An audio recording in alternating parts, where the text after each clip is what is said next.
سادتي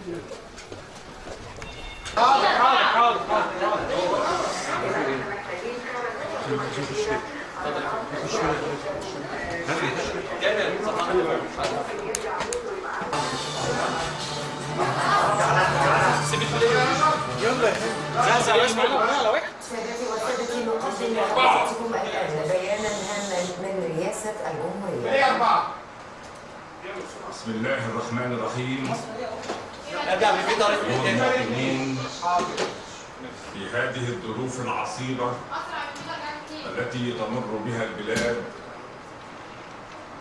قرر الرئيس محمد حسني مبارك تخليه عن منصب رئيس الجمهورية وكلف المجلس الأعلى للقوات المسلحة عادل فاصل وعيد إدارة شؤون البلاد، والله الموفق والمستعان.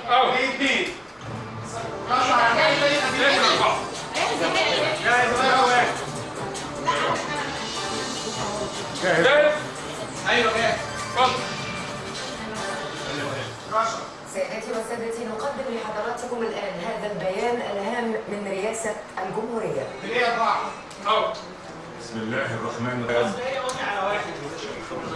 قرر الرئيس محمد حسني مبارك 15 ثانية تخليه عن منصب رئيس الجمهورية 10 وكلف المجلس الأعلى للقوات المسلحة 5 لإدارة شؤون البلاد، 3 2 والله الموفق والمستعان.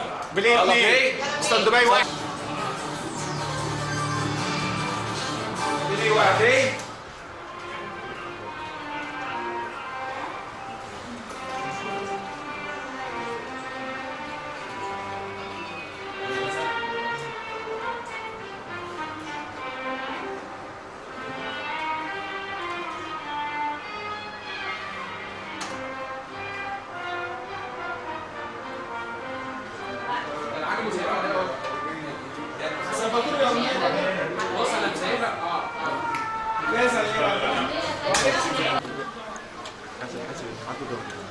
الحمد لله